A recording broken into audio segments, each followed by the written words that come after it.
Hey everybody, welcome to another episode of World of Tanks with Techno. Today we've got a video of me on my 5100. This video is a little bit older. This is actually back when I still had the 90mm on this, so this was a little bit early on. I don't think I have 6th Sense on this quite yet either. By the way, both the 100mm and 6th Sense are nice on this tank just because it's doesn't have really no armor. Alright, so we are on the map Mines, and this is an encounter battle. So if you are not sure what that means, if you look at the mini-map, you can see the white flag. Both of us, both teams, the enemy team and our team, are headed for that flag, and they are tasked with capturing it. Alright, so what I want to do is move up on a flank. This tank is not a frontline tank, so you want to just kind of let people get the enemy tank's attention, and really you just want to be putting in rounds while they're not looking at you, because this tank does not take damage very well. So, just like this, you can see the Leopard trying to battle it out with our VK right there, and because he was distracted, I was able to put a round through him. That's what you want to do. Alright, now I need to be careful. This flank on this side here is nice because it's a little low, so I can hide a majority of my tank from the tanks over on the other side there, but it's not perfect, so I need to be careful. And they have a 704 right on the other side of the crest there, so I need to watch him. I need to watch this Jagdpanzer. See him right there, those two guys. I need to make sure they don't come over the hill, because if they do, it would be a big problem. I've got 1400 health, and a 704 can do an average damage of 750 damage a shot, and you can roll high and do almost 900, so don't want that to happen. Alright, so I've expended my clip, put a few rounds into the Tiger 1. I'm going to go ahead and do a reload.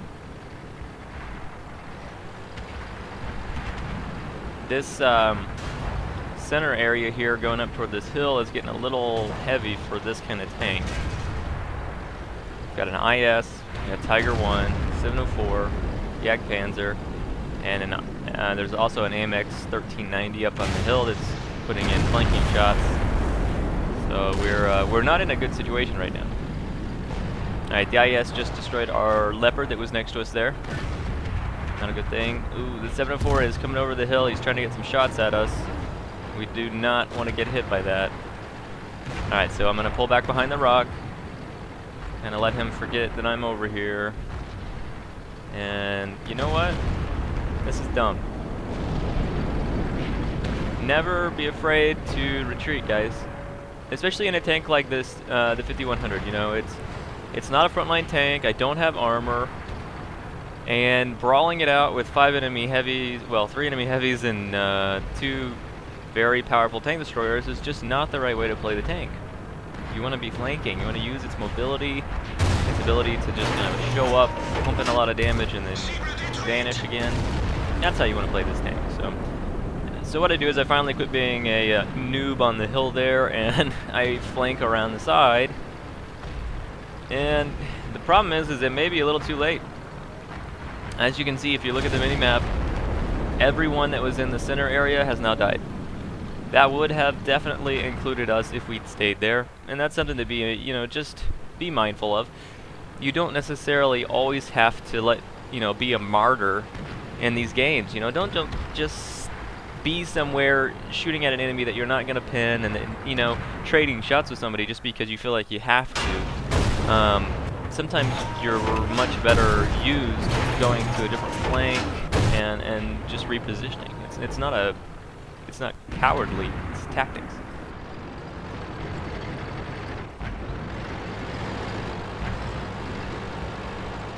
Alright, so the enemies that push through the center, now if this was a normal map, that'd be a really big problem because they'd be headed for our base. But their base isn't that way. The base is up north. So they haven't really gained a whole lot as far as strategic value. Alright, what I'm doing right now, I'm just waiting on my clip to reload. There's an AMX 1390 that can hit me from the top of the hill, so I just want to watch for him. Okay, full health Jagdpanzer. He would have undoubtedly just spotted me. I want to be careful. I don't want to take any more damage than I have to. Rule of thumb on this kind of stuff, guys, is if you can't put more damage in than they can put into you, don't poke.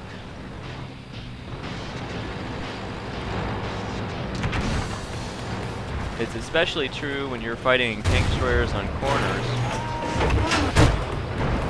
because you know, their alpha damage is going to be much higher than an autoloader's alpha damage.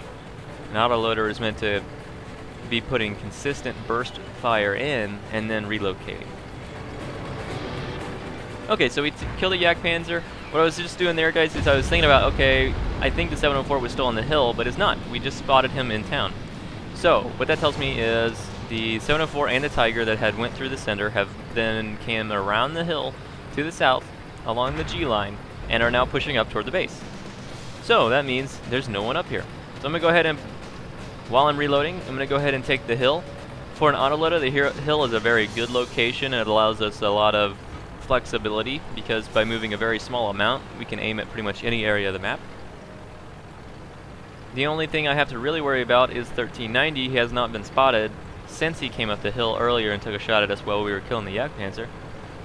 Okay, and there he is. So he's at 300. We should be able to end him pretty quickly. One shot in, and two shots. Now he also gets two shots. The 1390 and the 5100 both use the same 90 millimeter gun. So that situation was not necessarily the best way to do that, but we had to get rid of him. Alright, now we get lucky here. 704 just fired. He killed the T-71. And he's open to us, so we're going to see if we can get rid of him. One more round left. Alright. So it's just me versus a Tiger now. Reloading my clip. Up to 4 kills. Done almost 2,600 damage that's been recorded. Alright, and we know where the Tiger's at because they're capping. In this situation, guys, really the best thing to do is to get out of the cap circle because that way the enemy doesn't really know where you're at. And it's kind of a very common mistake that enemies will make, and if you watch videos, watch some of my videos, a lot of times I'll talk about the fact that they stay in the cap circle, and that allows me to know exactly where they're at the whole time. So it's an advantage to no one but me. He's not going to cap. It's a minute 30 cap. If I don't hit him in a minute 30, I'm just doing it wrong. Alright, so I got full clip, and we're going to come at him from another direction, so he's not expecting it. What I want to do is get around behind the town. Oh, okay, so no, that didn't work. He spotted us early here. I can take one hit. Okay, there's one. I need to put one more round in. Okay, so we were able to get him and win the game. 5 kills, 3,200 damage it looks like probably. Let's look at the stats here. We got Sniper, we got Defender, and we got First Class. We were able to get 46,000 credits and 5229 XP. This was on a weekend and it was tripled, so that's pretty fantastic. And yeah, so at the end there we did 3153 damage, 5 kills, and 1162 XP. We shot 21 rounds, 22 rounds, 21 hit, and 16 went actually in, for a damage of 3153. And we took 5 hits. Not sure how many of those could have been avoidable, but whenever possible, it's always good to avoid taking damage. Alright, and on the detailed report, we were able to net 30,000 credits. So thanks for watching, guys. I hope you enjoyed it, and I'll catch you next time.